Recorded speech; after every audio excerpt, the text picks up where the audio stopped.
1000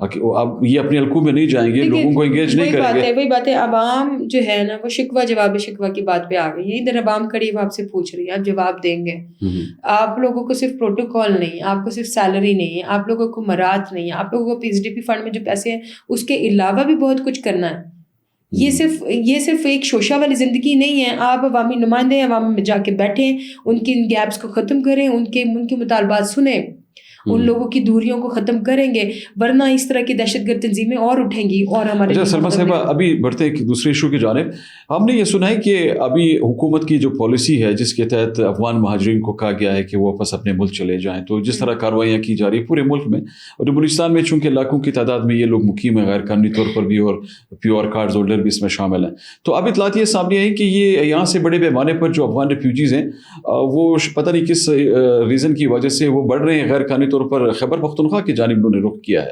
تو یہ جو اطلاعات ہیں اس کو آپ کس طرح دیکھتی ہیں؟ دیکھیے, گورنمنٹ جو ہے نا وہ نیشنل پالیسی جو بنا چکی ہے اس پہ عمل درآمد تو ہو ہی نہیں رہا, وہ تو پہلے سے ہماری علم میں ہے.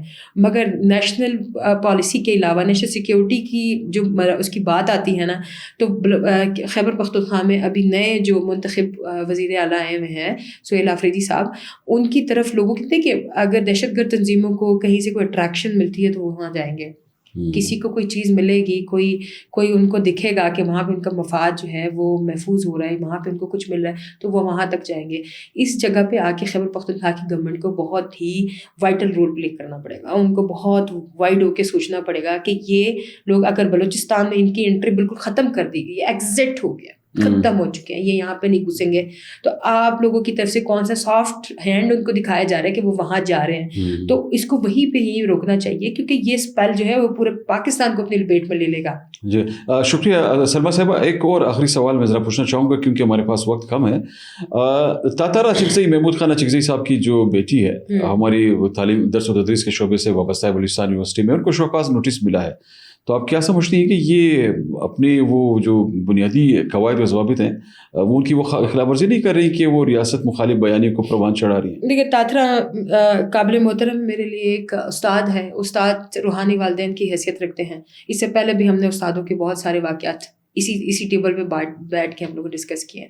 دیکھیے میڈم تاترا نے دیکھیے اپنے اس کے بایو پہ بھی انہوں نے افغانستان کا جھنڈا لگایا. ہم اس پہ اعتراض نہیں کر رہے, وہ اس پہ لگائیں جو بھی کریں, بے شک وہ افغانستان کا جھنڈا پہن کے وہ کریں. ہم اس وقت حالت جنگ میں ہیں, ہم بارڈرز پہ ایک کشیدگی والی حالات سے نمٹ رہے ہیں. اس وقت میں ہمیں محب وطن پاکستانی ہوتے وقت اپنے الفاظ کا تھوڑا سا خیال رکھنا چاہیے. دیکھیں, اگر آپ کی شخصیت کو متنازع بنا کے پیش کیا جا رہا ہے تو وہ آپ کی اپنی ہی اسٹیٹمنٹ ہے. آپ ایک گورنمنٹ آفیسر ہیں, آپ بلوچستان گورنمنٹ سے سیلری لے رہی ہیں اور ایک اچھی پوزیشن پہ بیٹھی ہیں. آپ HOD ہیں انگلش ڈپارٹمنٹ کی, یا پروفیسر ہیں, یا ایک لیکچرر ہیں بلوچستان یونیورسٹی کی انگلش ڈپارٹمنٹ کی, تو آپ ایک بہت ہی ایک کہہ سکتے ہیں کہ ایک ذمہ دارانہ رول پلے کر سکتی ہیں. بجائے یہ کہ آپ کی شخصیت کو متنازع بنا کے ہم اس کو ڈسکس کریں, ہم آپ سے پوچھیں کہ آپ نے اس طرح کے اسٹیٹمنٹس کیوں دیا, آپ محب وطن پاکستانی ہونے کا ثبوت دیں, بجائے یہ کہ اس طرح کے حالات میں آپ مزید کشیدگی بڑھائیں. بہت شکریہ سلمیٰ صاحبہ. ناظرین, آج آپ نے گفتگو سنی. آج ہم نے بلوچستان میں عوامی نمائندوں کی کارکردگی کے حوالے سے اور کچھ جو گرفتاریاں ہوئی ہیں دہشت گردوں کی, اس حوالے سے کچھ حقائق آپ کے سامنے رکھے. اگلے پوڈ کاسٹ میں ہم کسی دوسرے موضوع کے ساتھ آپ کی خدمت میں دوبارہ حاضری دیں گے. تب تک اجازت دیجیے. اللہ حافظ.